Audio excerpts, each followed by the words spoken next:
प्रिय आत्मन और मंच पर विराजमान सभी संतों को मेरा बहुत बहुत अभिनंदन। बहुत सुंदर चर्चा चल रही है, बहुत सुंदर संत समागम का ये परिदृश्य है सनातन धर्म के विषय में, और सनातन धर्म को कैसे सशक्त किया जाए इस पर हम सब मंथन कर रहे हैं। और साथ ही यह विचार भी कर रहे हैं कि सनातन धर्म के जो प्रवर्तक हुए, वैसे तो आदि धर्म है, शाश्वत धर्म है, ये एवोल्यूशन से अपने आप आया है। फिर भी कुछ मुख्य प्रस्तोता हुए, मुख्य प्रवर्तक हुए।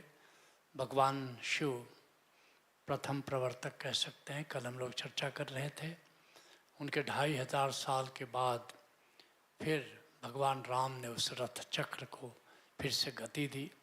उनके 2500 साल के बाद भगवान कृष्ण ने फिर से रथ चक्र को गति दी।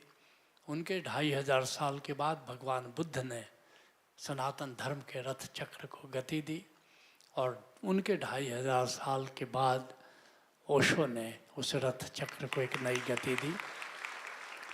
इस बीच हजारों ऋषि, हजारों संत, हजारों बुद्ध, संबुद्ध, सबका योगदान रहा। तो आज विशेष रूप से हम ओशो का सनातन धर्म में क्या अनुदान है, बहुत संक्षिप्त में उसकी चर्चा करेंगे। वैसे हमारे संत ने जो ओशो के विषय में बोला, मैं समझता हूँ कि अपने आप में माइलस्टोन है। बहुत ही सुंदर कहा है, बड़ा साहस का वक्तव्य है, और थोड़े से संत हैं जो इतना साहसपूर्वक ओशो के अनुदान को स्वीकार करते हैं। तो मेरा बहुत बहुत आभार है उनके प्रति। ओशो जो भी साहित्य है सनातन धर्म का, सनातन धर्म में कोई एक ग्रंथ नहीं है। जैसे बाकी धर्मों में देखा कि ईसाई धर्म में बाइबिल है, वैसे इस्लाम में कुरान है, वैसे हदीस की भी मान्यता है, लेकिन कुरान है। लेकिन जो सनातन धर्म है उसमें कोई एक ग्रंथ नहीं है। 4 वेद हैं, 18 पुराण हैं, 108 मुख्य उपनिषद हैं, और उसके अतिरिक्त अनेक अनेक ऋषियों ने अपने ग्रंथ लिखे हैं, अपने सूक्त लिखे हैं, और उनके द्वारा एक विराट साहित्य का भंडार निर्मित हुआ है। लेकिन सबसे बड़ी बात है कि सनातन धर्म के साथ, और उसमें बौद्ध साहित्य भी है, जैन साहित्य भी है, सिख साहित्य भी है। ये हमारे सनातन धर्म के ही 4 ब्रांचेज हैं, उनका भी विराट साहित्य है। ओशो का सबसे बड़ा अनुदान है कि ये चारों जो शाखाएं हैं, हिंदू धर्म है, जैन धर्म, बौद्ध धर्म, सिख धर्म, चारों शाखाओं का जो साहित्य है, जो बुद्ध पुरुषों द्वारा रचे गए हैं, उन पर प्रामाणिक रूप से व्याख्या अगर किसी ने की है तो वह नाम ओशो का है। प्रामाणिक मैं किसको कहता हूँ? जो अपने अनुभव से जान करके उन ऋषि और संतों की वाणी को की व्याख्या करता है, जो स्वयं उस ऋषि जैसा हो। महर्षि नारद पर अगर बोलना हो तो महर्षि नारद होकर बोलना होगा, अगर कबीर पर बोलना हो तो कबीर होकर बोलना होगा, अगर जपजी साहब पर बोलना हो तो जपजी साहब के रचनाकार नानक होकर बोलना होगा। मैं एक उदाहरण दूँ, मुझे गीता कई बार पढ़ना हुआ, और गीता पर कई लोगों ने भाष्य लिखा है। शंकराचार्य ने लिखा है, निम्बार्काचार्य ने, वल्लभाचार्य ने लिखा है, रामानुजाचार्य ने लिखा है, आज के युग में तिलक ने लिखा है, विनोबा भावे ने लिखा है, और भी बहुत से संत हुए जिन्होंने कि लिखा है। तो लेकिन अधिकतर जिन लोगों ने लिखा, जैसे हमारे तिलक बड़े विद्वान हैं, मगर याद रखना वो तत्वज्ञ नहीं है। विनोबा भावे ने लिखा है, बड़े विद्वान हैं, मगर तत्वज्ञ नहीं है। और भी बहुत सारी व्याख्याएं हैं, लेकिन जब ओशो लिखते हैं, जब संत ज्ञानेश्वर उसकी व्याख्या करते हैं, तो बात ही बदल जाती है। मैं एक उदाहरण दे दूँ तो बात आपको समझ में आएगी। गीता में एक जगह कृष्ण ने वक्तव्य दिया, संभवतः 13 अध्याय है, कि ओम इति व्याहरेण, ओम का आहार, ओम ग्रहण करते हुए जो शरीर का त्याग करता है वो मुक्त हो जाता है। अब जितनी व्याख्याएं लोगों ने की हैं, मैंने सोचा कि चलो एक ही इस मंत्र का, इस सूत्र का, इस श्लोक का अर्थ विभिन्न व्याख्याकारों ने क्या किया।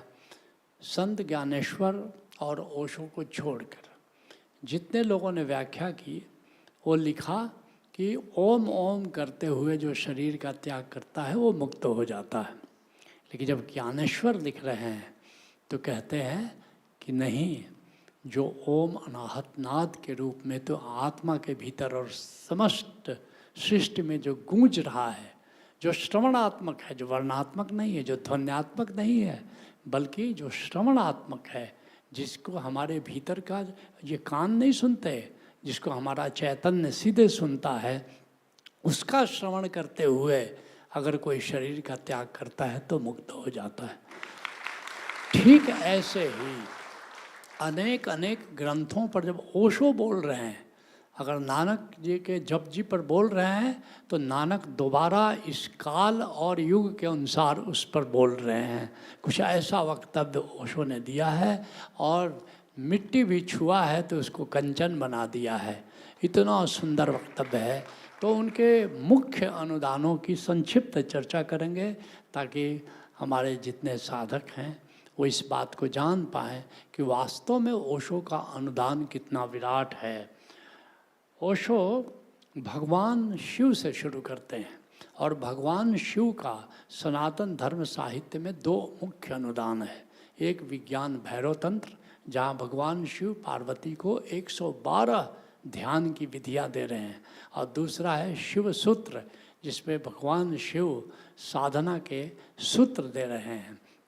और ओशो ने फिर से विज्ञान भैरव तंत्र को जिंदा किया, फिर से साधना सूत्र को जिंदा किया जो शिव ने पार्वती को दिया है। उसी तरह जो उपनिषद हैं वो साधना के महानतम ग्रंथ हैं हमारे सनातन धर्म के, और 9 उपनिषदों की तात्विक व्याख्या ओशो ने की, ईशावास्य उपनिषद सहित।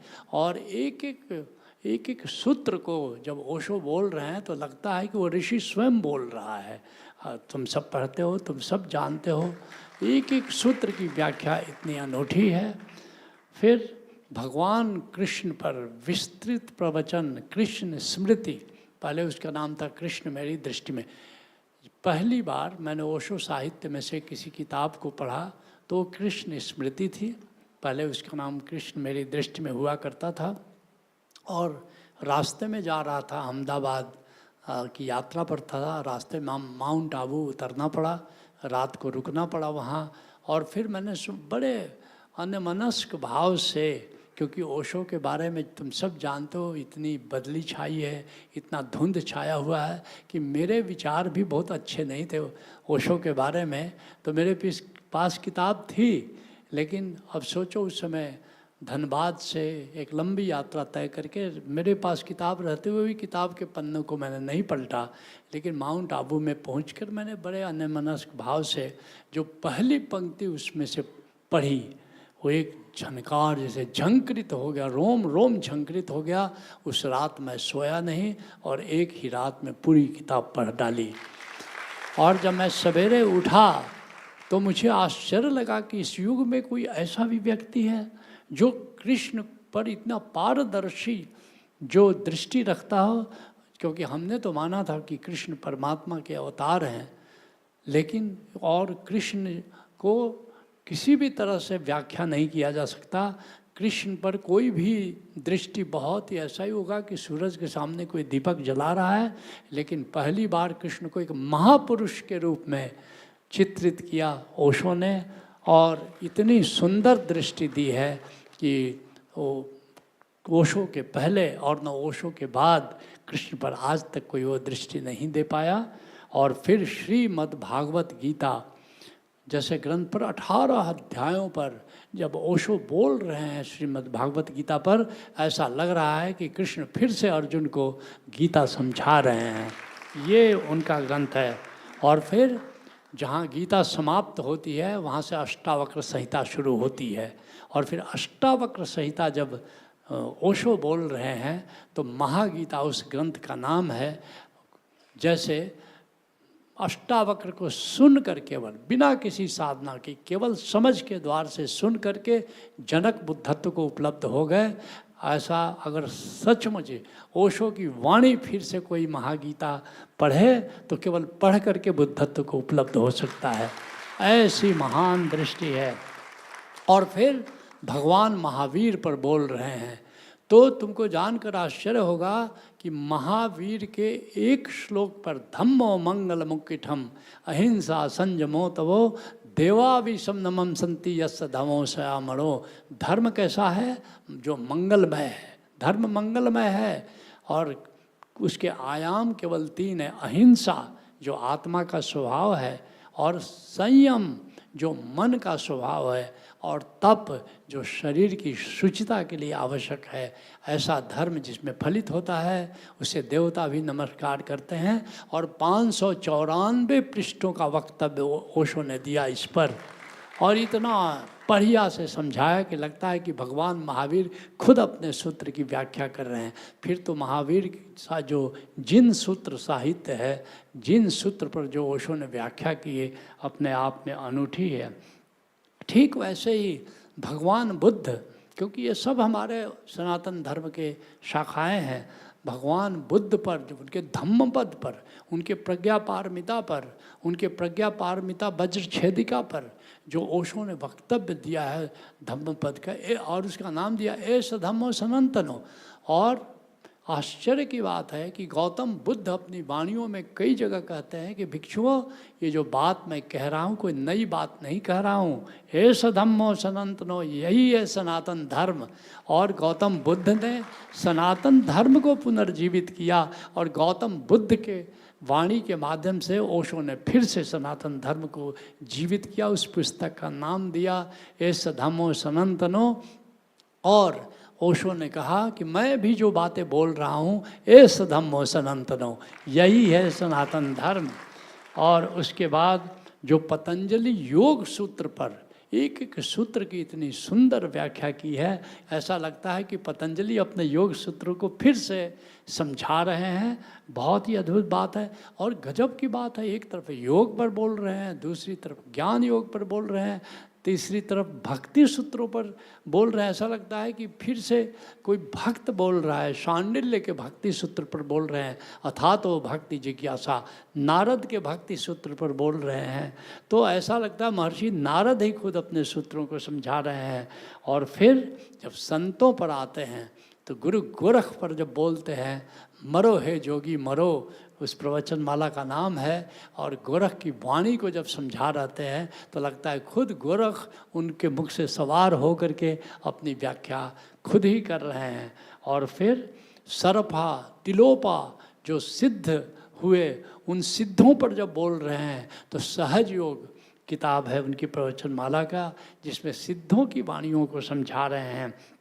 और गुरु नानक देव जी के जपजी साहब पर जब बोल रहे हैं, जिसका नाम है एक ओंकार सतनाम, उसकी पहली ही पंक्ति पढ़ो कि किस तरह भादव की अमावस्या सभी सो गए हैं, लेकिन केवल एक बालक जग रहा है 12 साल का, और वो बालक नानक है। तभी माँ कहती है कि बेटा बहुत रात हो गई, अब तो सो जाओ। तभी पपीहा प्यू बोलता है, नानक कहते हैं माँ वो देखो पपीहा अपने प्यू को याद कर रहा है, मैं कैसे सो जाऊँ माँ। और इतनी सुंदर ललित व्याख्या है कि कोई पढ़े उस व्याख्या को तो लगेगा कि नानक फिर से ओशो के भीतर प्रवेश करके अपने जप जी को स्वयं समझा रहे हैं। और फिर भारत के जितने मुख्य संत हैं, जितने मुख्य संत हैं, और सबकी वाणी पर ओशो बोले हैं। कबीर की वाणी पर 5 वॉल्यूम्स बोले हैं। सुनो भाई साधो, एक वॉल्यूम का ऐसे 5, और अंग्रेजी में भी बोले हैं कबीर पर, और हिंदी में भी बोले हैं। रविदास साहब की वाणी पर, धर्मदास की वाणी पर 2 वॉल्यूम्स 2 खंड में ओशो बोले हैं। फिर दादू की वाणी पर भी 2 वॉल्यूम। रज्जब साहब संतो मगन भया मन मेरा 1000 पृष्ठ की किताब है। इतनी बड़ी वॉल्यूम ओशो ने रज्जब पर बोला है। सुंदर दास, फिर हरि बोलो हरि बोल, फिर वाजिद साहब, पलटू दरिया, बिहार के दरिया साहब, राजस्थान के दरिया साहब, मीराबाई, जगजीवन साहब, दूलन दास, लाल नाथ, चरण दास, सहजो, दया, तुलसी साहब, मलूक दास, यारी साहब, गुलाल साहब, भीखा साहब, जगजीवन साहब, ये इन सभी संत पहुँचे हुए संत हैं और सबकी वाणियों को ओशो ने फिर से जिंदा किया, उसमें जो छिपा हुआ तत्व था उसको प्रकट किया। आज वो विराट साहित्य हम सब के लिए, सभी सनातन धर्मियों के लिए उपलब्ध है। इस विराट साहित्य पर न केवल हम गर्व कर सकते हैं बल्कि इनकी वाणियों की बौछार से अपने को भिगा सकते हैं। तो ये छोटा से वक्तव्य के माध्यम से मैं चाहता था कि ओशो का जो साहित्य है ये सनातन धर्म का एक विराट अनुदान है और निश्चित रूप से सनातन धर्म को अगर हम समझना चाहते हैं तो सबसे सुगम उपाय है कि ओशो के साहित्य को पढ़ो और उस सनातन धर्म में जो तत्व ज्ञान है उसको तो कोई सदगुरु के चरणों में बैठ करके ही अनुभव किया जा सकता है, जो तुम सब कर रहे हो। तो मैं आज सभी संतों को बहुत बहुत धन्यवाद देता हूँ कि यहाँ आने की उन्होंने कृपा की, हमारे आमंत्रण को स्वीकार किया और बार बार आग्रह करता हूँ कि इस तरह वे हमारे आगे भी आमंत्रण को स्वीकार करने की कृपा करेंगे। तो बहुत बहुत धन्यवाद। हरि ओम तत्सत।